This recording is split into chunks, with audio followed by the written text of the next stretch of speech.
ಶ್ರೀಗುರುಭ್ಯೋ ನಮಃ. ಆತ್ಮೀಯ ಸ್ನೇಹಿತರಾದಂಥ ವಿದ್ವಾಂಸರೇ, ಅಧ್ಯಾಪಕರೇ, ಪ್ರಿಯ ವಿದ್ಯಾರ್ಥಿಗಳೇ, ಆತ್ಮೀಯರಾದಂಥ ಶ್ರೋತೃಗಳೇ, ಕಳೆದ 2 ದಿವಸಗಳಿಂದ 2-3 ಭಾಗಗಳಲ್ಲಿ ಶಾಸ್ತ್ರದ ಕುರಿತಾದ ಶ್ರವಣ ಮತ್ತು ಶ್ರವಣ ಮಾಡಿದ್ದನ್ನು ಮನನ ಮಾಡುವುದು, ಮನನ ಮಾಡಿದ್ದನ್ನು ಉಪಾಸನೆಯಲ್ಲಿ, ಧ್ಯಾನದಲ್ಲಿ ಹೇಗೆ ವಿನಿಯೋಗ ಮಾಡಿಕೊಳ್ಳುವುದು ಅನ್ನೋದನ್ನು ಯಥಾಶಕ್ತಿ ನಾವು ಶ್ರವಣ ಮಾಡಿದ್ದು. ವೇದಗಳ ಅಧ್ಯಯನ ಅಂತನ್ನೋದು ತತ್ವಜ್ಞಾನಕ್ಕೆ ಅತ್ಯಂತ ಪ್ರಾಥಮಿಕವಾದದ್ದು, ಬಹಳ ಅವಶ್ಯಕವಾದದ್ದು ಕೂಡ. ಅನಧೀತ್ಯ ದ್ವಿಜೋ ವೇದಾನ್ ಅನ್ಯತ್ರ ಕುರುತೆ ಶ್ರಮಂ ಸ ಜೀವನ್ನೇವ ಶೂದ್ರತ್ವಂ ಆಶು ಗಚ್ಚತಿ ಸಾನ್ವಯ. ಆಚಾರ್ಯರ ಸದಾಚಾರ ಸ್ಮೃತಿಯ ಟಿಪ್ಪಣಿಗಳಲ್ಲಿ ಉಲ್ಲೇಖಗೊಂಡಂಥ ಒಂದು ಶ್ಲೋಕ. ವೇದಾನ್ ಅನಧೀತ್ಯ, ವೇದಗಳನ್ನು ಅಧ್ಯಯನ ಮಾಡದೆ ಉಳಿದ ಇನ್ನಿತರ ದುಷ್ಟಶಾಸ್ತ್ರಗಳನ್ನು ಅಧ್ಯಯನ ಮಾಡಲಿಕ್ಕೆ ಕೇವಲ ಬೌದ್ಧಿಕ ಚಾತುರ್ಯಕ್ಕಾಗಿ ಯಾವ ಶಾಸ್ತ್ರಗಳನ್ನು ಮನುಷ್ಯ ಅಧ್ಯಯನ ಮಾಡ್ತಾನೆ, ಆ ವ್ಯಕ್ತಿ ಜೀವನ್ನೇವ ಶೂದ್ರತ್ವ ಆಶುಯಾತಿ. ಆತ ಬದುಕಿದ್ದಾಗಲೇ, ಈ ಬ್ರಾಹ್ಮಣ ಜನ್ಮ ಮುಗಿದು ನಾವು ಸತ್ತ ಬಳಿಕ ಮತ್ತೊಂದು ಜನ್ಮ ಬಂದಾಗ ಶೂದ್ರತ್ವ ಬರೋದಲ್ಲ, ಇದೇ ಜನ್ಮದಲ್ಲೇ ಆಶು ಗಚ್ಚತಿ ಸಾನ್ವಯ. ತನ್ನ ಪತ್ನಿ, ಮಕ್ಕಳು, ಮೊಮ್ಮಕ್ಕಳ ಸಮೇತವಾಗಿ, ತನ್ನ ತಂದೆ ತಾಯಿಗಳ ಸಮೇತವಾಗಿ, ಬಂಧು ಮಿತ್ರರ ಸಮೇತವಾಗಿ ಆತ ಜೀವನ್ನೇವ ಶೂದ್ರತ್ವ ಮಾತಿ, ಶೂದ್ರನಾಗಿ ಹೋಗ್ತಾನೆ ಅಂತ ಒಂದು ಮಾತು ಕೂರ್ಮ ಪುರಾಣದ ಮಾತು. ಆಚಾರ್ಯರ ಸದಾಚಾರ ಸ್ಮೃತಿಯ ಟಿಪ್ಪಣಿಗಳಲ್ಲಿ ಉಲ್ಲೇಖಗೊಂಡಂಥ ಒಂದು ಮಾತು ನಮ್ಮನ್ನು ಎಚ್ಚರಿಸಿದೆ. ಇಂಥ ಅನೇಕ ಪ್ರಮಾಣಗಳನ್ನು ಕಳೆದ 2-3 ಭಾಗಗಳಲ್ಲಿ ನಾವು ಯಥಾಶಕ್ತಿ ಶ್ರವಣ ಮಾಡಿದ್ವಿ. ಹೀಗೆ ವೇದಾಧ್ಯಯನ ಅಂತನ್ನೋದು ಅತ್ಯಂತ ಅಗತ್ಯವಾದದ್ದು. ವೇದಾಧ್ಯಯನವು ಕೂಡ ಕೇವಲ ವೇದದ ಸಂಹಿತಾ ಪಾಠದ ಅಧ್ಯಯನ, ಪದಪಾಠದ ಅಧ್ಯಯನ, ಘನಪಾಠದ ಅಧ್ಯಯನ, ಕ್ರಮಪಾಠದ ಅಧ್ಯಯನ, ಹೀಗೆ ಕೇವಲ ಮೂಲ ಸ್ವರೂಪದಲ್ಲಿ ಅಧ್ಯಯನ ಆಗಿ ಉಳಿಯದೆ ಅದು ಅರ್ಥ ಸಮೇತ ಅಧ್ಯಯನ ಆಗಬೇಕು ಅಂತ ಅನ್ನೋದನ್ನು ಕೂಡ ಈ ಹಿಂದೆ ನೋಡಿದೆವು. ಜ್ಞಾತವ್ಯ ಸರ್ವವೇದಾರ್ಥ ವೇದಾನಾಂ ಕರ್ಮಸಿದ್ಧಯೇ ಪಾಠ ಮಾತ್ರಾವಸಾನಸ್ತು ಪಂಚೇ ಗೌರಿವ ಸೀರತಿ. ವೇದಾನಾಂ ಕರ್ಮಸಿದ್ಧಯೇ, ನಾವು ನಿತ್ಯ ನೈಮಿತ್ತಿಕ ಕರ್ಮಗಳೆಲ್ಲವನ್ನೂ ಕೂಡ ಸಂಧ್ಯಾ ವಂದನೆ, ದೇವರ ಪೂಜೆ, ಶ್ರಾದ್ದ, ಉಪಕರ್ಮ ಇತ್ಯಾದಿ ಅನೇಕ ಕರ್ಮಗಳನ್ನು, ಅನೇಕ ಕ್ರಿಯೆಗಳನ್ನು, ವೇದೋಕ್ತ ಕ್ರಿಯೆಗಳನ್ನು ಮಾಡ್ತಾ ಇದ್ದೀವಿ. ಈ ಎಲ್ಲ ವೇದೋಕ್ತ ಕ್ರಿಯೆಗಳನ್ನು ಮಾಡಲಿಕ್ಕೆ ಜ್ಞಾತವ್ಯ ಸರ್ವ ವೇದಾರ್ಥ, ಎಲ್ಲ ವೇದಗಳ ಅರ್ಥವನ್ನು ತಿಳ್ಕೊಳ್ಬೇಕು.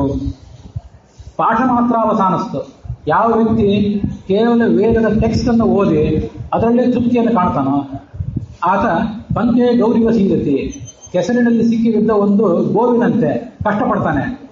ನೀರಿನಲ್ಲಾದರೂ ಇಳಿದ್ರೆ ಆ ನೀರು ಇಳಿದು ಸ್ವಲ್ಪ ನೀರನ್ನು ಕುಡಿದು ತೃಪ್ತಿ ಪಡಬಹುದು. ಮತ್ತೆ ಆ ನೀರಿನಿಂದ ಮೇಲೆ ಬರಲಿಕ್ಕೆ ಆಗದೆ ಹೋದರೆ ನಮ್ಮನ್ನು ಯಾರಾದರೂ ಮೇಲೆ ಕರ್ಕೊಂಡು ಬರ್ಬೋದು, ಈಜಾದ್ರೂ ಮೇಲೆ ಬರಬಹುದು. ನಮಗೆ ಈಜಲಿಕ್ಕೆ ಬರದೆ ಹೋದರೆ ನಮ್ಮನ್ನು ಯಾರು ಎತ್ಕೊಂಡಾದ್ರೂ ಬರ್ಬೋದು. ಆದರೆ ಕೆಸರಿನಲ್ಲಿ ಸಿಕ್ಕಿಬಿದ್ದರೆ ಅದರಿಂದ ಬಾಯಾರಿಕೆಯೂ ಪರಿಹಾರ ಆಗೋದಿಲ್ಲ. ಆ ಕೆಸರಿನಲ್ಲಿ ಸಿಕ್ಕಿ ಬಿದ್ದಿದ್ರ ಪರಿಣಾಮವಾಗಿ ಈಜಲಿಕ್ಕೆ ಬರೋದಿಲ್ಲ. ನಮ್ಮನ್ನು ಯಾರಾದರೂ ಎತ್ಕೊಂಡು ಬರೋದು ತುಂಬ ಕಷ್ಟದ ಕೆಲಸ. ಈ ಎಲ್ಲ ಕಷ್ಟಗಳನ್ನು, ಈ ಎಲ್ಲ ಸಮಸ್ಯೆಗಳನ್ನು ಆ ಒಂದು ಹೋಲಿಕೆ ನಮಗೆ ಕೊಟ್ಟಿದೆ. ಹೀಗೆ ವೇದಗಳ ಅಧ್ಯಯನ ಅಂತನ್ನೋದು ಅರ್ಥಪೂರ್ವಕವಾಗಿ ಆಗಬೇಕು. ಅರ್ಥಪೂರ್ವಕವಾಗಿ ಆದಂತಹ ವೇದಾಧ್ಯಯನವೇ ಮನುಷ್ಯನಿಗೆ ನಿಜವಾದ ಶ್ರವಣ ಅಂತ ಕರೆಸ್ಕೊಂಡಿದೆ.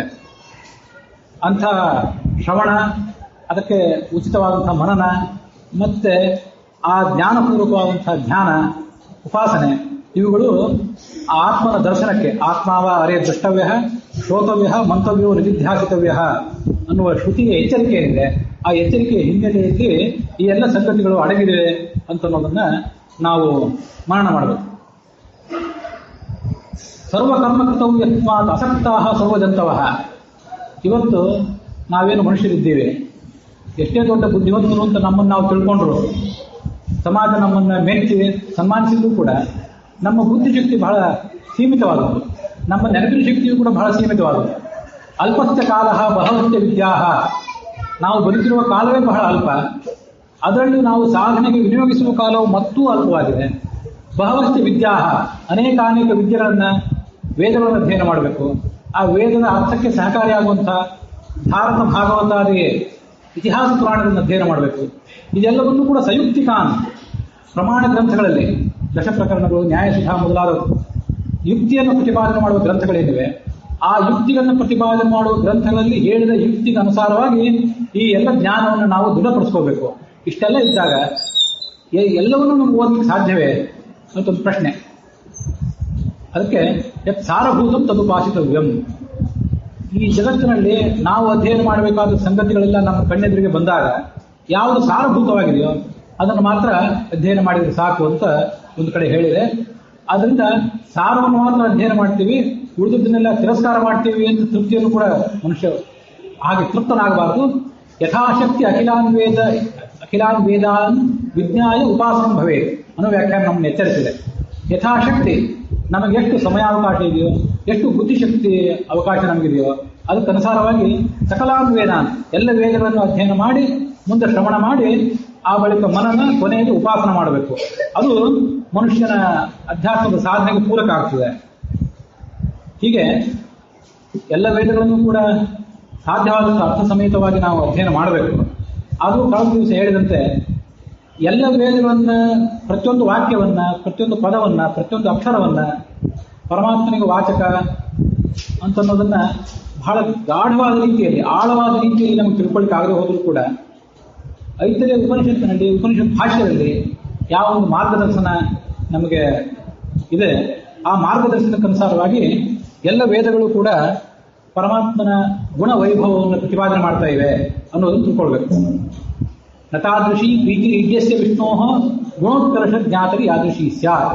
ಪರಮಾತ್ಮನಿಗೆ ಜ್ಞಾನಿಗಳ ಬಗ್ಗೆ ಅತ್ಯಂತ ಪ್ರೀತಿ. ಜ್ಞಾನಿ ಪ್ರಿಯತಮಃ ಅತಃ.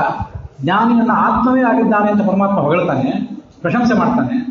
ಆ ಜ್ಞಾನಿಗಳಲ್ಲೂ ಕೂಡ ಗುಣೋತ್ಕರ್ಷ ಜ್ಞಾತರಿ ಯಾದೃಶಿ ಸ್ಯಾತ್. ಪರಮಾತ್ಮನ ಗುಣೋತ್ಕರ್ಷವನ್ನು, ಗುಣವೈಭವವನ್ನು ಯಾವ ಜ್ಞಾನಿ ತಿಳ್ಕೊಂಡಿರ್ತಾನೆ ಅವನಲ್ಲಿ ಭಗವಂತನಿಗೊಂದು ಏನು ಪ್ರೀತಿ ಇರ್ತದೆ, ಆ ಪ್ರೀತಿ ಮತ್ತಾರಲ್ಲೂ ಕೂಡ ಇರೋದಿಲ್ಲ ಅಂತ ಒಂದು ವೇದವಾಕ್ಯ, ತತ್ವನಿರ್ಣಯ, ತತ್ವೋದ್ಭೂತ ಮೊದಲಾದ ಗ್ರಂಥಗಳಲ್ಲಿ ಉಲ್ಲೇಖಗೊಂಡಿರುವಂತಹ ಒಂದು ವೇದವಾಕ್ಯ.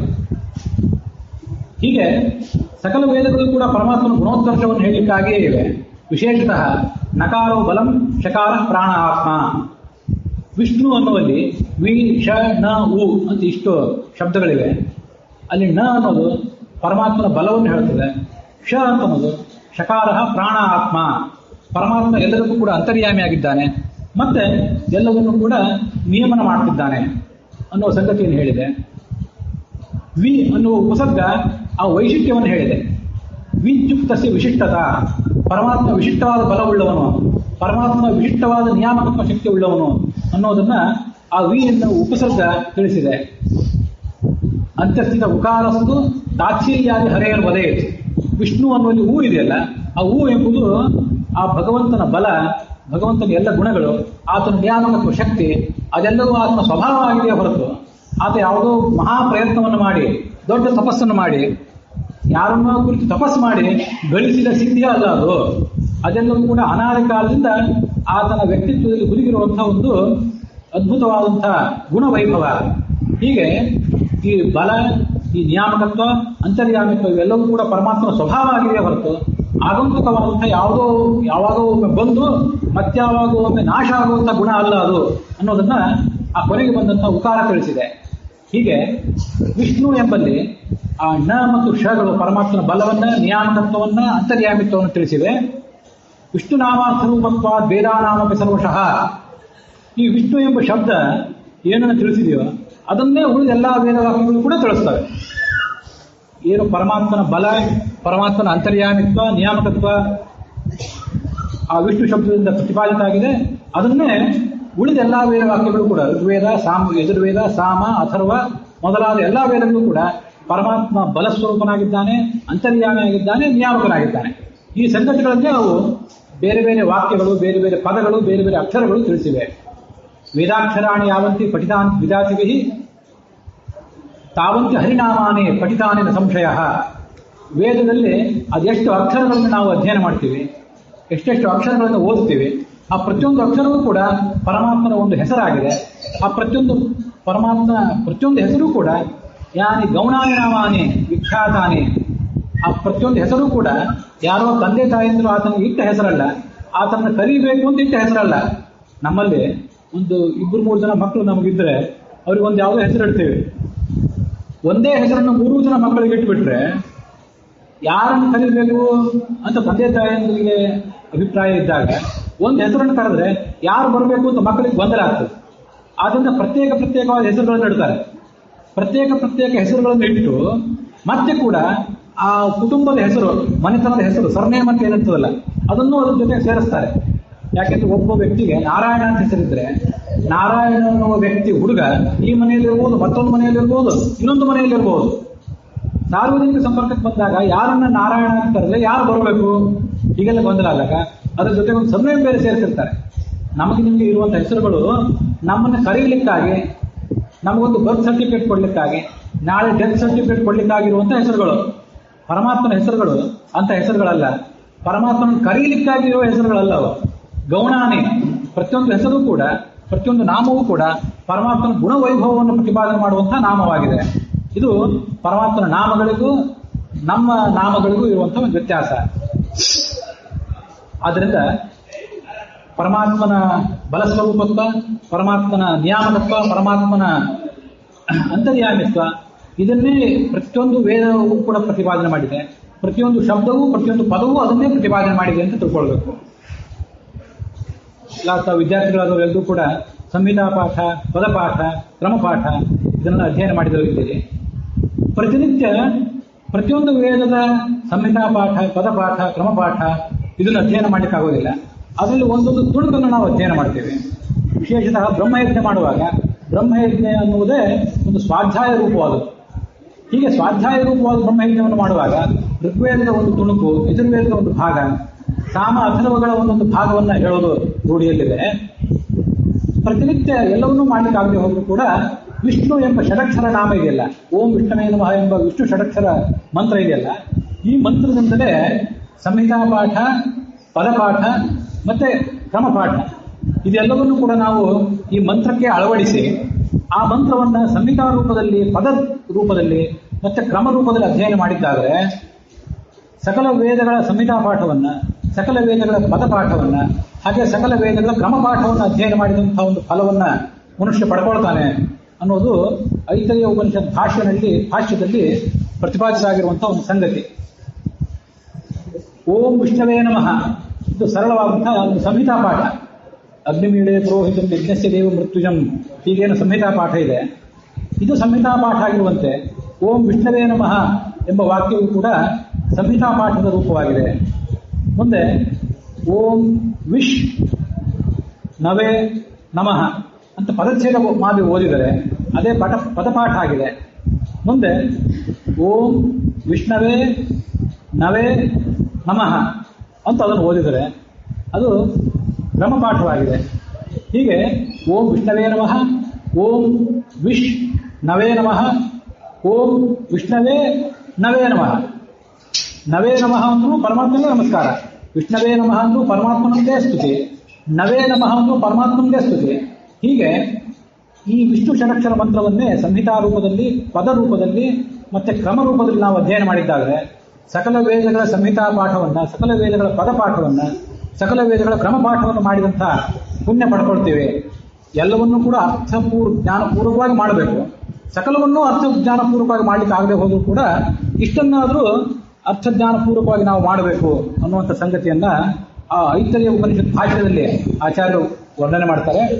ಅದಲ್ಲದೆ ಸಂಹಿತಾ ಪಾಠವನ್ನು ಅಧ್ಯಯನ ಮಾಡುವಾಗ, ಸಕಲ ವೇದಗಳ ಸಂಹಿತಾ ಪಾಠವನ್ನು ಅಧ್ಯಯನ ಮಾಡುವಾಗ, ವಿಷ್ಣು ಷಡಕ್ಷರ ಮಂತ್ರದ ಸಂಹಿತಾ ಪಾಠವನ್ನು ಹೇಳುವಾಗ ಆ ಸಂಹಿತಾ ಪಾಠಕ್ಕೆ ನಿಯಾಮಕವಾದಂತಹ ವರಾಹ ರೂಪದ ಅನುಸಂಧಾನ ನಮಗಿರಬೇಕು.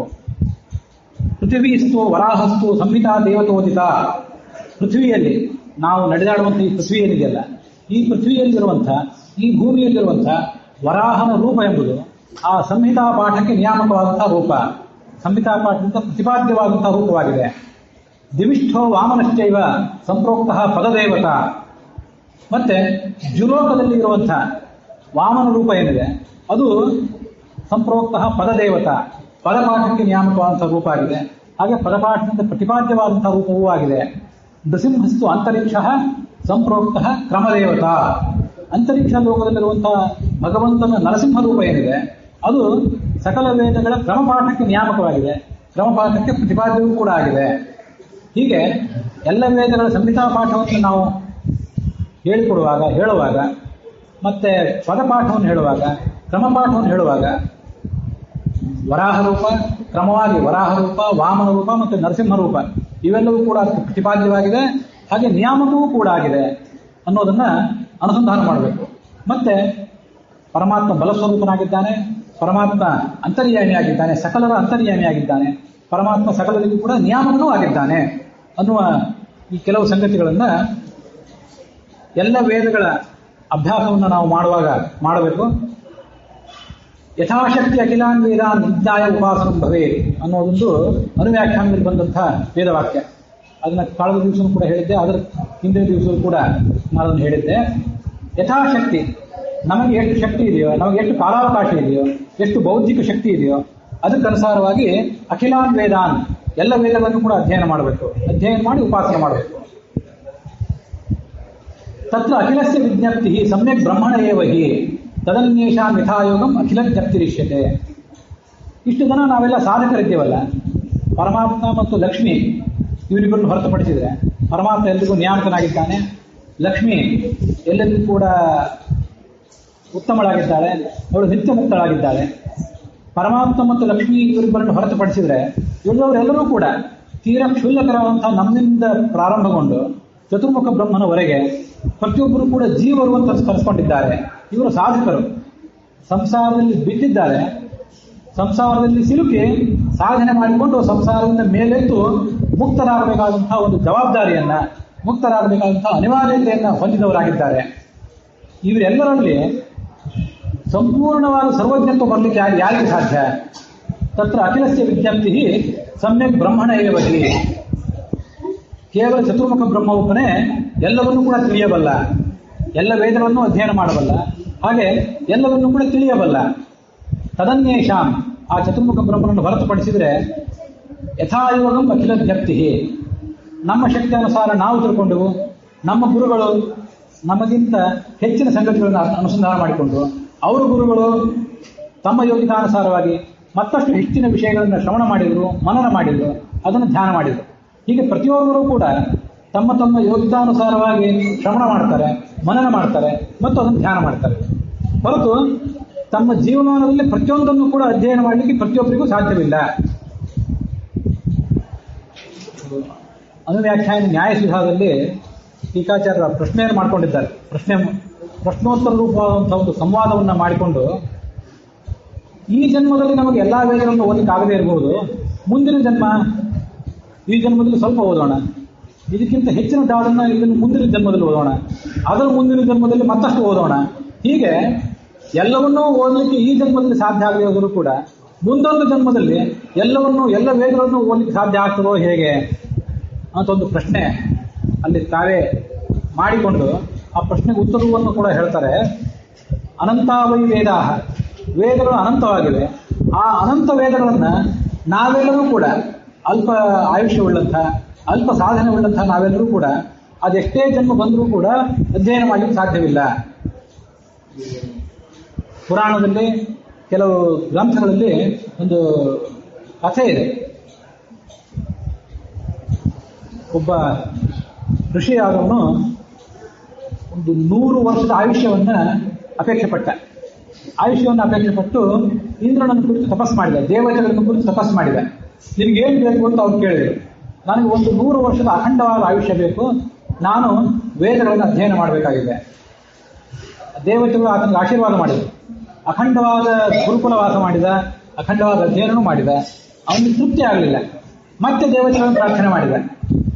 ದೇವತೆಗಳು ಮತ್ತೊಮ್ಮೆ ಪ್ರತ್ಯಕ್ಷಗೊಂಡು ಆತನ ಕೇಳಿದರು, ಏನು ಬೇಕು? ಮತ್ತೊಂದು 100 ವರ್ಷದ ಆಯುಷ್ಯ ಬೇಕು, ಇನ್ನೂ ಅಧ್ಯಯನ ಮಾಡಬೇಕು. ಅದನ್ನೂ ಕೊಟ್ಟರು. ಅವನು ತೃಪ್ತಿ ಆಗಲಿಲ್ಲ. ಮತ್ತೊಮ್ಮೆ ಬಂದ, ಇನ್ನೂ ನನಗೆ 100 ವರ್ಷದ ಆಯುಷ್ಯ ಬೇಕು, ಮತ್ತಷ್ಟು ನಾನು ಓದಬೇಕಾಗಿದೆ. ಇಷ್ಟನ್ನೆಲ್ಲ ಕೊಟ್ಟು ಆದ ಬಳಿಕ ಆ ದೇವತೆಗಳು ಆತನ ಬಗ್ಗೆ ಮರುಕಪಟ್ಟರು. ಯಾಕೆಂತಂದ್ರೆ 300 ವರ್ಷ ಕಾಲದಿಂದ ಬರೇ ವೇದಾಧ್ಯಯನವನ್ನೇ ಮಾಡಿದ್ದಾನೆ. ಇಷ್ಟೆಲ್ಲವನ್ನೂ ಮಾಡಿದ್ರು ಕೂಡ ಯಾವುದನ್ನು ತಿಳಿಯಬೇಕೋ ಅದನ್ನು ಆತ ತಿಳಿಯಲಿಲ್ಲ ಅನ್ನೋದನ್ನ ಆ ವ್ಯಕ್ತಿಯಲ್ಲಿ ಅವರು ಗಮನಿಸಿ ಆತನ ಬಗ್ಗೆ ಕನಿಕರಪಟ್ಟು ಆತನಿಗೆ ಬುದ್ಧಿ ಕಲಿಸಬೇಕು, ಏನನ್ನಾದರೂ ಮಾಡಿ ಆತನ ಸನ್ಮಾರ್ಗಕ್ಕೆ ತರಬೇಕು ಅಂತ ಒಂದು ಪ್ರಯತ್ನ ಪಟ್ಟರು. ಅವರು ಆ ದೇವತೆಗಳಲ್ಲಿ ಹಿರಿಯನಾದಂಥ ಇಂದ್ರನನ್ನು ಕಳಿಸಿದರು. ಇಂದ್ರ ಈತನ ಆಶ್ರಮಕ್ಕೆ ಬಂದ. ಇಂದ್ರನ ರೂಪದಲ್ಲಿ ಬರಲಿಲ್ಲ. ಇಂದ್ರನ ರೂಪದಲ್ಲೇ ಬಂದರೆ ಈ ಋಷಿಗೆ ಗೊತ್ತಾಗಿಬಿಡ್ತಿತ್ತು. ಇಂದ್ರನ ರೂಪದಲ್ಲಿ ಬರಲಿಲ್ಲ, ಬೇರೆ ಯಾವುದೋ ಒಂದು ಬ್ರಾಹ್ಮಣನ ರೂಪದಲ್ಲಿ ಬಂದು ಆ ನದಿಯ ತೀರದಲ್ಲಿ ಕೂತ್ಕೊಂಡು ಒಂದಿಷ್ಟು ಮರಳು, ಆ ಮರಳನ್ನ ನದಿಗೆ ಹಾಕಲಿಕ್ಕೆ ಪ್ರಾರಂಭ ಮಾಡಿದ. ಉಸುಕು ಅಥವಾ ಸ್ಯಾಂಡ್ ಅಂತ ಏನಂತ ನದಿಗೆ ಹಾಕಲಿಕ್ಕೆ ಪ್ರಾರಂಭ ಮಾಡಿದ. 1 ದಿವಸ ಆಯಿತು, 2 ದಿವಸ ಆಯಿತು, ನಿತ್ಯ ಬೊಗಸೆಯಿಂದ ಮಣ್ಣನ್ನು ತೆಗಿತಾನೇ ಇದ್ದಾನೆ, ತೆಗೆದು ಹಾಕ್ತಾನೇ ಇದ್ದಾನೆ. ಏನು ಮಾಡ್ತಾ ಇದ್ದೀನಿ ನೀನು ಅಂತ ಕೊನೆಗೊಮ್ಮೆ ಈ ಋಷಿ ಅದನ್ನ ನೋಡಿ ಮನಸ್ಸಿಗೆ ಖೇದ ಆಗಿ, ಮರಳನ್ನು ತಗೊಂಡು ಹೋಗಿ ನದಿಗೆ ಹಾಕ್ತಾ ಇದ್ದೀಯಲ್ಲ, ಏನು ಮಾಡ್ತಾ ಇದ್ದೀಯ ಕೇಳಿದ. ಅವನು ಹೇಳಿದ, ಈ ನದಿಗೊಂದು ಸೇತುವೆ ಕಟ್ಟಬೇಕಾಗಿದೆ, ಆ ಸೇತುವೆ ಕಟ್ಟಕ್ಕೋಸ್ಕರ ಬೊಗಸೆಯಿಂದ ಮರಳನ್ನು ತೆಗೆದು ತೆಗೆದು ತೆಗೆದು ನದಿಗೆ ಹಾಕ್ತಾ ಇದ್ದೇನೆ. ನೀನು ಎಂಥ ಹುಚ್ಚ, ನಿನ್ನ ಬೊಗಸೆ ಎಷ್ಟು ಸಣ್ಣದು, ಆ ಬೊಗಸೆಯಿಂದ ಮರಳನ್ನು ತೆಗೆದು ನೀನು ನದಿಗೆ ಹಾಕೋದು ಯಾವಾಗ?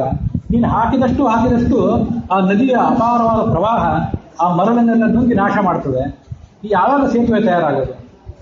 ಇದು ಎಂಥ ಮೂರ್ಖ ಪ್ರಯತ್ನ, ಎಂಥ ಹುಚ್ಚುತನದ ಪ್ರಯತ್ನ ಇದು ಅಂತ ಈ ಋಷಿ ಆ ಬ್ರಾಹ್ಮಣನನ್ನ, ಇಂದ್ರ ರೂಪದ ಬ್ರಾಹ್ಮಣನನ್ನ ಅಪಹಾಸ್ಯ ಮಾಡಿದ.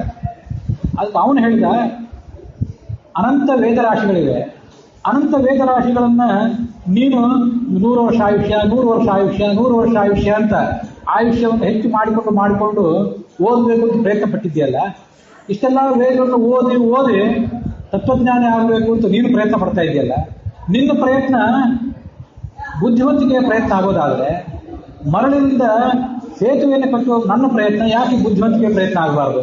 ಇದ್ಯಾಕೆ ಮೂರ್ಖರ ಪ್ರಯತ್ನ ಆಗಬೇಕು ಅಂತ ಆ ಬ್ರಾಹ್ಮಣ ರೂಪದ ಇಂದ್ರ ಆ ಋಷಿಯನ್ನು ಪ್ರಶ್ನೆ ಮಾಡಿದ. ಆಗ ಆ ಋಷಿಕುಮಾರನಿಗೆ ಜ್ಞಾನೋದಯ ಆಯಿತು. ನಾವು ಹೆಚ್ಚು ಹೆಚ್ಚು ಆಯುಷ್ಯವನ್ನು ಪ್ರಾರ್ಥನೆ ಮಾಡೋದು, ಆಯುಷ್ಯವನ್ನು ಪ್ರಾರ್ಥನೆ ಮಾಡಿ ಇವೇ ವೇದಗಳನ್ನು ಅಧ್ಯಯನ ಮಾಡೋದು, ಇದನ್ನು ಮುಗಿಯೋದು ಯಾವಾಗ ಅನ್ನೋದು ಆವಾಗ ಮನವರಿಕೆ ಆಯಿತು. ಮತ್ತೆ ಬಂದ ಬ್ರಾಹ್ಮಣ ಯಾರೊಬ್ಬ ಬ್ರಾಹ್ಮಣ ಸಾಧಾರಣ ಬ್ರಾಹ್ಮಣ ಆಗಿರ್ಲಿಕ್ಕಿಲ್ಲ, ದೊಡ್ಡ ದೇವತೆಯೇ ಆಗಿರಬೇಕು, ನನ್ನ ತಿಳುವಳಿಕೆಗಾಗಿ ಈತ ನನ್ನ ಕಡೆ ಬಂದಿರಬೇಕು ಅಂತ ಅವನಿಗೆ ಮನವರಿಕೆ ಕೂಡ ಆಯಿತು. ನನ್ನ ತಪ್ಪನ್ನು ನೀವು ಕ್ಷಮೆ ಮಾಡಬೇಕು, ನೀವು ಯಾರು ಅಂತ ನನಗೆ ತಿಳಿಸ್ಬೇಕು ಅಂತ ಪ್ರಾರ್ಥನೆ ಮಾಡಿದ. ಆಗ ಆ ಬ್ರಾಹ್ಮಣ ತನ್ನ ಬ್ರಾಹ್ಮಣನ ರೂಪವನ್ನು ಪರಿತ್ಯಾಗ ಮಾಡಿ ಇಂದ್ರನ ರೂಪದಲ್ಲಿ ಆತನಿಗೆ ಪ್ರತ್ಯಕ್ಷನಾದ.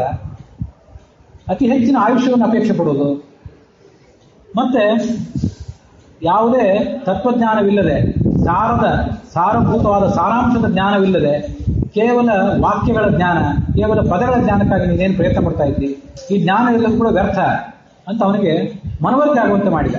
ಮನವರಿಕೆ ಆಗುವಂತೆ ಮಾಡಿ ಮುಂದೆ ಸಾರಾಂಶದ ಕಡೆ ಗಮನ ಹರಿಸು ಅಂತ ಈಗ ಅವನಿಗೊಂದು ಬೋಧನೆಯನ್ನು ಮಾಡಿದ. ಹೀಗೆ ಅದೆಷ್ಟೇ ಜನ್ಮಗಳು ಬಂದರೂ ಕೂಡ ನಮ್ಮಂಥ ಸಾಮಾನ್ಯ ಮನುಷ್ಯರಿಗೆ, ಹುಲು ಮಾನವರಿಗೆ ಅದೆಷ್ಟೇ ಜನ್ಮಗಳು ಬಂದರೂ ಕೂಡ ಆ ಎಲ್ಲ ಜನ್ಮಗಳಲ್ಲಿ ನಾವು ಈ ಎಲ್ಲವನ್ನು ಕೂಡ ಅಧ್ಯಯನ ಮಾಡಿ ಮುಗಿಸೋದು ಸಾಧ್ಯವಿಲ್ಲ. ಅದಕ್ಕಾಗಿ ಏನು ಮಾಡಬೇಕು ಅಂತಂದ್ರೆ, ಯತ್ ಸಾರಭೂತಂ ತದುಪಾಸಿತವ್ಯಂ, ಆ ವೇದಗಳನ್ನು ಅರ್ಥಜ್ಞಾನಪೂರ್ವಕವಾಗಿ ಅಭ್ಯಾಸ ಮಾಡುವುದನ್ನು ನಾವು ರೂಢಿಸಿಕೊಂಡು ಅದನ್ನು ವೇದಗಳಲ್ಲಿ ಪರಮಾತ್ಮ ಏನು ಬಲಸ್ವರೂಪತ್ವ, ನಿಯಾಮಕತ್ವ ಮತ್ತೆ ಆತನ ಅಂತರ್ಯಾಮಿತ್ವ ಏನು ಪ್ರತಿಪಾದಿತ ಆಗಿದೆ ಅದೆಲ್ಲವನ್ನು ಕೂಡ ಇಡೀ ವೇದಗಳಲ್ಲಿ, ಋಗ್ವೇದ, ಸಾಮವೇದ, ಯಜುರ್ವೇದ, ಅಥರ್ವವೇದ, ಈಗ ಅಲ್ಲೆಲ್ಲ ಕಡೆಯೂ ಕೂಡ ಆ ಪರಮಾತ್ಮನ ಆ ಸಂಗತಿಯೇ ಪ್ರತಿಪಾದಿತ ಆಗಿದೆ ಅನ್ನೋದನ್ನ ಅನುಸಂಧಾನ ಮಾಡಬೇಕು. ಅದಲ್ಲದೆ ಈ ವೇದಗಳಲ್ಲಿ ಎಲ್ಲ ಕಡೆ ವರ್ಣಾತ್ಮಕ ಶಬ್ದಗಳಿವೆ. ವೇದಗಳಲ್ಲಿ, ಮಹಾಭಾರತದಲ್ಲಿ, ಪುರಾಣಗಳಲ್ಲಿ ಎಲ್ಲ ಕಡೆ ನಾವು ವರ್ಣಾತ್ಮಕ ಶಬ್ದಗಳನ್ನು ನೋಡ್ತೇವೆ. ನಾವು ಏನು ನಿತ್ಯ ಶಬ್ದಗಳನ್ನು ಕೇಳ್ತೀವಲ್ಲ, ಈ ಶಬ್ದಗಳಲ್ಲಿ ಕೆಲವು ವರ್ಣಾತ್ಮಕ ಶಬ್ದಗಳು, ಕೆಲವು ಧ್ವನ್ಯಾತ್ಮಕ ಶಬ್ದಗಳು. ಈಗ ನಾವು ಆಡುವ ಮಾತು ಸ್ವರ ಕ, ಖ, ಚ, ಟ ಇತ್ಯಾದಿ ಶಬ್ದಗಳನ್ನು ಉಚ್ಚಾರ ಮಾಡ್ತೀವಲ್ಲ, ಇವೆಲ್ಲ ವರ್ಣಾತ್ಮಕ ಶಬ್ದಗಳು.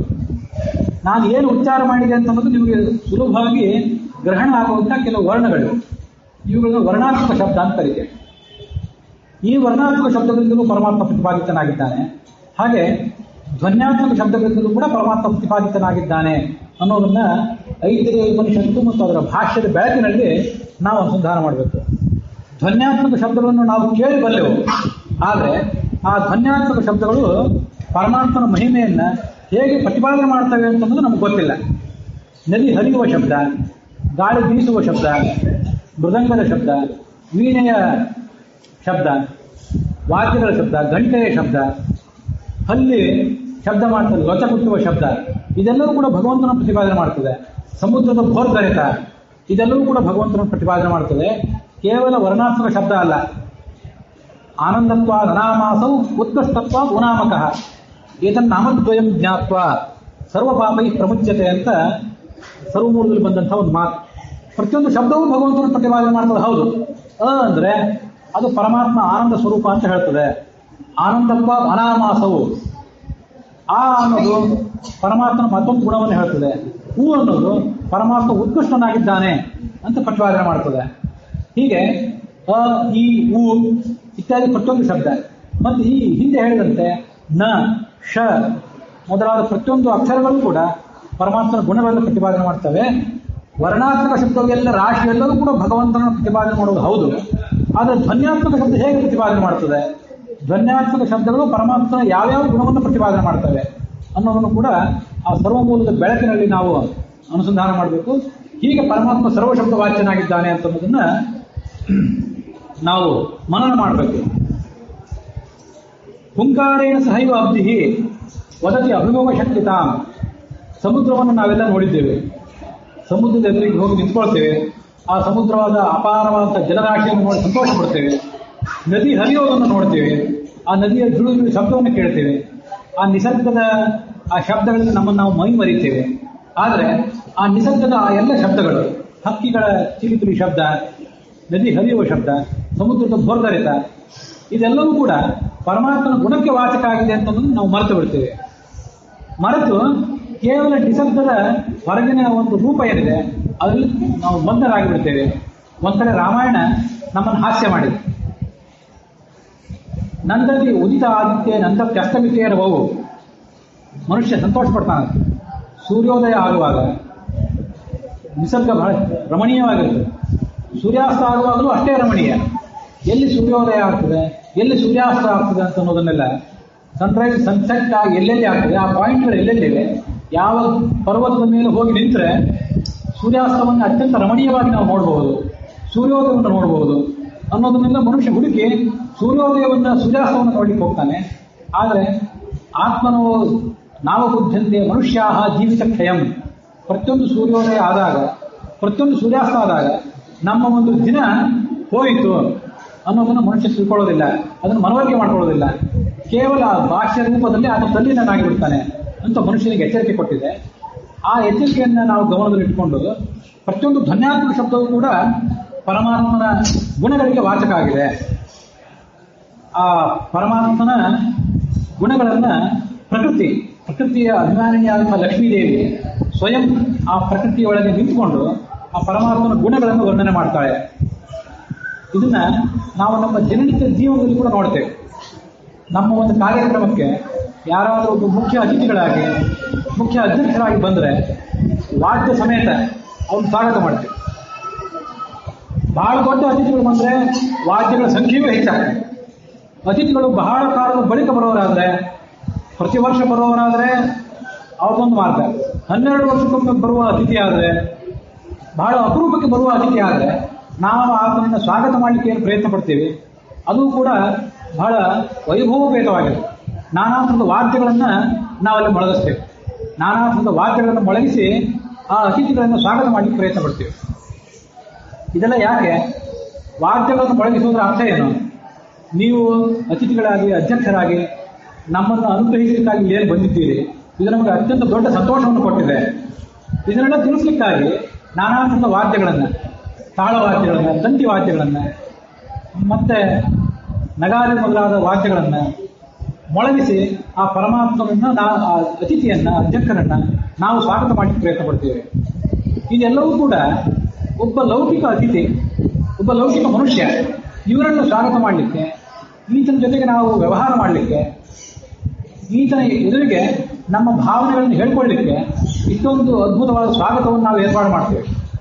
ಈ ಜಗತ್ತಿನಲ್ಲಿ ಅತ್ಯಂತ ಅದ್ಭುತವಾದಂಥ ವ್ಯಕ್ತಿ, ಅತ್ಯಂತ ಶ್ರೇಷ್ಠವಾದಂಥ ವ್ಯಕ್ತಿ, ತಾರತಮ್ಯದ ಉಚ್ಚ ದೃಷ್ಟಿಯಲ್ಲಿರುವಂಥವನು. ಸಾ ಕಾಷ್ಠ ಸಾ ಪರಾಗತಿ, ಪುರುಷಾನ್ ನಪರಂ ಕಿಂಚಿತ್ ಸಾ ಕಾಷ್ಠ ಸಾ ಪರಾಗತಿ. ಈ ಪರಮ ಪುರುಷನಿಗಿಂತ ಅತ್ಯಂತ ಉನ್ನತವಾದ ಜಗತ್ತಿನಲ್ಲಿ ಯಾವುದೂ ಇಲ್ಲ.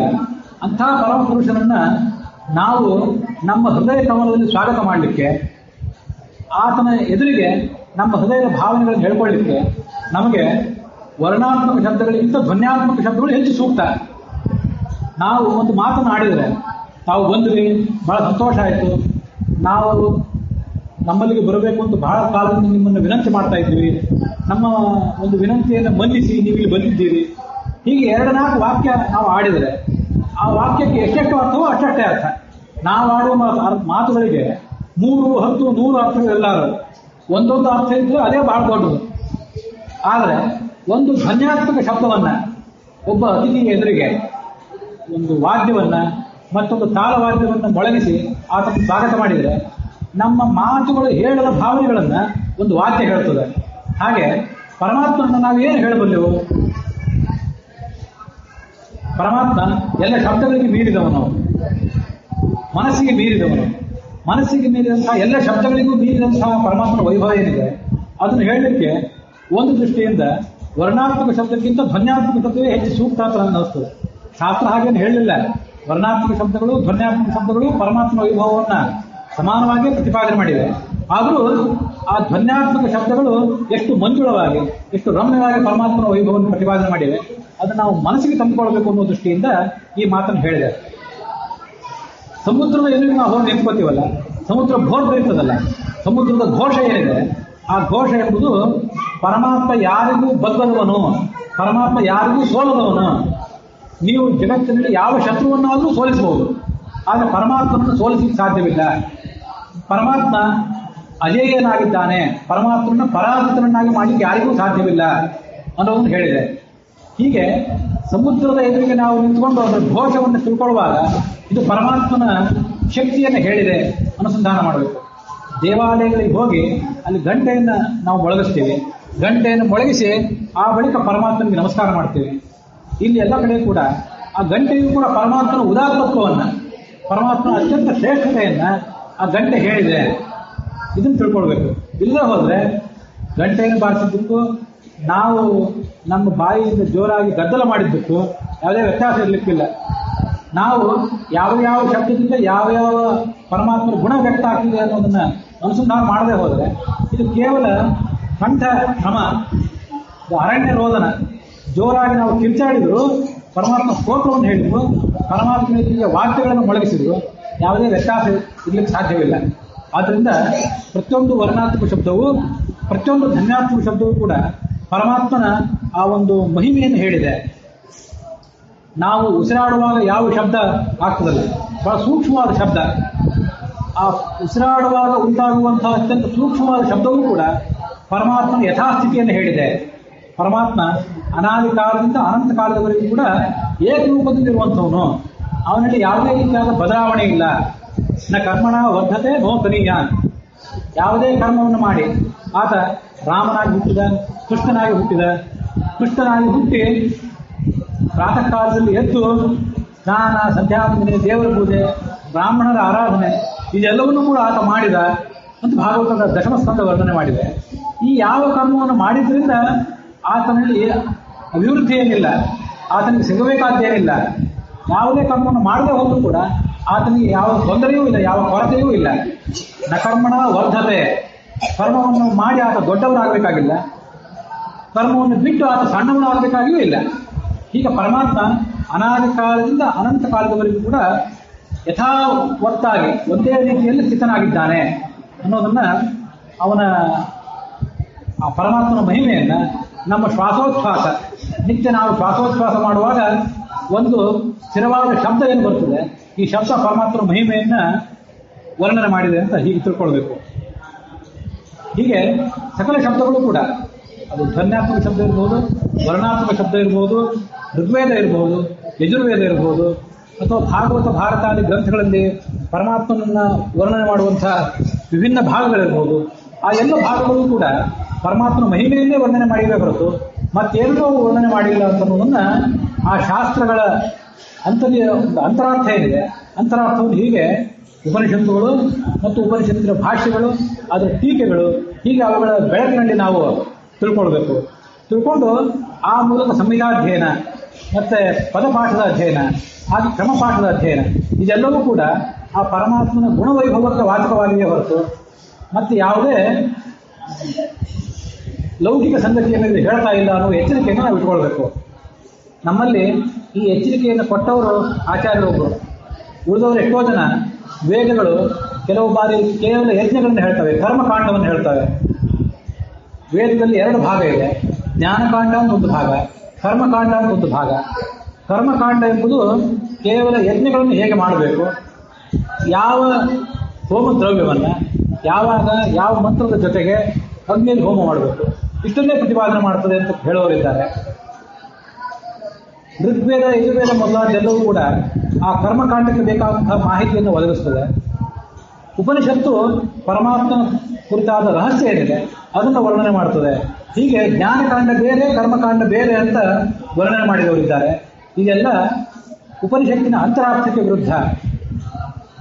ವೇದೇ ರಾಮಾಯಣೇ ಚೈವ ಪುರಾಣೇ ಭಾರತೆ ತಥಾ ಆದಾವಂತೆ ಚ ಮಧ್ಯೆ ವಿಷ್ಣು ಸರ್ವತ್ರ ಗೀಯತೆ. ಇದು ಹರಿವಂಶ ನಮಗೆ ಕೊಟ್ಟಂತ ಒಂದು ಎಚ್ಚರಿಕೆ. ನೀವು ಯಾವುದೇ ಶಾಸ್ತ್ರವನ್ನು ಓದಿರಿ, ವೇದೆ ರಾಮಾಯಣೇ ಚೈವ ಪುರಾಣೆ ಮತ್ತೆ ಭಾರತೆ ತಥಾ ಮಹಾಭಾರತದಲ್ಲೂ ಕೂಡ ಆದವು ಗ್ರಂಥದ ಆರಂಭದಲ್ಲಿ, ಗ್ರಂಥದ ಮಧ್ಯದಲ್ಲಿ ಮತ್ತೆ ಗ್ರಂಥದ ಕೊನೆಗೆ ಪ್ರತಿಯೊಂದು ಕಡೆಯೂ ಕೂಡ ವಿಷ್ಣು ಸರ್ವತ್ರ ಗೀಯತೆ. ಪರಮಾತ್ಮ ಬಲಸ್ವರೂಪನಾಗಿದ್ದಾನೆ, ಪರಮಾತ್ಮ ಎಲ್ಲರ ಅಂತರ್ಯಾಮಿಯಾಗಿದ್ದಾನೆ, ಪರಮಾತ್ಮ ಎಲ್ಲರಿಗೂ ನಿಯಾಮಕನಾಗಿದ್ದಾನೆ. ಇವಿಷ್ಟು ಸಂಗತಿಯೇ ಯಾವ ಪ್ರತಿಯೊಂದು ಶಾಸ್ತ್ರದಲ್ಲೂ ಬಂದಿದೆ ಹೊರತು ಇದನ್ನು ಹೊರತಾಗಿ ಯಾವ ದೇವತೆಯನ್ನು ಅದು ಪ್ರಮುಖವಾಗಿ ವರ್ಣನೆ ಮಾಡಿಲ್ಲ. ಯಾವ ಕರ್ಮಕಾಂಡವನ್ನು ಪ್ರತಿಪಾದನೆ ಮಾಡಲಿಕ್ಕಾಗಿ ಯಾವ ವೇದ ಭಾಗವೂ ಇಲ್ಲ. ಇದನ್ನ ಪುರಾಣಗಳು ಏನು ಸಂದೇಶ ಕೊಟ್ಟಿದೆ ಆ ಪುರಾಣಗಳ ಸಂದೇಶಕ್ಕೆ ಅನುಸಾರವಾಗಿ ನಾವು ವರ್ಣನೆ ಮಾಡಬೇಕು.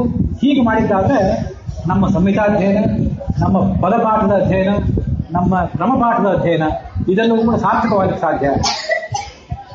ಪ್ರತಿನಿತ್ಯ ಇಡೀ ಸಂಹಿತಾಧ್ಯಯನ, ಇಡೀ ಪದಪಾಠದ ಅಧ್ಯಯನ, ಇಡೀ ಕ್ರಮಪಾಠದ ಅಧ್ಯಯನ ಸಾಧ್ಯ ಆಗದೇ ಇದ್ರೂ ಕೂಡ ವಿಷ್ಣು ಷಡಕ್ಷರ ಮಂತ್ರಕ್ಕೆ ಓಂ ವಿಷ್ಣವೇ ನಮಃ ಅಂತ ಸಂಹಿತಾ ಪಾಠ, ಓಂ ವಿಷ್ಣವೇ ನಮಃ ಅಂತ ಪದಪಾಠ, ಓಂ ವಿಷ್ಣವೇ ನಮಃ ಅಂತ ಕ್ರಮಪಾಠ ಹೀಗೆ ಮಾಡಿ ಸಂಹಿತಾ ಪಾಠಕ್ಕೆ ವರಾಹ ರೂಪಿಯಾದ ಭಗವಂತ ನಿಯಾಮಕನಾಗಿದ್ದಾನೆ, ಪದಪಾಠಕ್ಕೆ ವಾಮನ ರೂಪಿಯಾದ ಭಗವಂತ ನಿಯಾಮಕನಾಗಿದ್ದಾನೆ, ಮತ್ತೆ ಕ್ರಮಪಾಠಕ್ಕೆ ನರಸಿಂಹ ರೂಪಿಯಾದ ಭಗವಂತ ನಿಯಾಮಕನಾಗಿದ್ದಾನೆ. ಪೃಥ್ವೀಸ್ಥೋ ವರಾಹಸ್ತು ಸಂಹಿತಾ ದೇವತೋದಿತ, ದಿವಿಷ್ಠೋ ವಾಮನಶ್ಚೈವ ಸಂಪ್ರೋಕ್ತ ಪದದೇವತ, ನೃಸಿಂಹಸ್ತು ಅಂತರಿಕ್ಷ ಸಂಪ್ರೋಕ್ತ ಪದದೇವತ ಅಂತ ಹೀಗೆ ಆಯಾ ರೂಪದ ಭಗವಂತ ಆಯಾ ವೇದ ಭಾಗಗಳಿಗೆ ನಿಯಾಮಕನಾಗಿದ್ದಾನೆ ಅಂತ ನಾವು ಅಧ್ಯಯನ ಮಾಡಿದರೆ ತದೇವ ವೀರ್ಯವತ್ತರಂ ಭವತಿ ಯದೇವ ವಿದ್ಯೆಯಾ ಕರೋತಿ. ಯಾವುದನ್ನು ಜ್ಞಾನಪೂರ್ವಕವಾಗಿ ನಾವು ಮಾಡ್ತೀವಿ ಆ ಜ್ಞಾನ ವೀರ್ಯವತ್ತರವಾಗಿ ತೇಜಸ್ವಿನಾವಧೀತಮಸ್ತು, ನಾವು ಅಧ್ಯಯನ ಮಾಡಿದ್ದೆಲ್ಲವೂ ಕೂಡ ಸಫಲ ಆಗ್ತದೆ ಅಂತ ನಾವು ಅನುಸಂಧಾನ ಮಾಡ್ಕೊಳ್ಬೇಕು.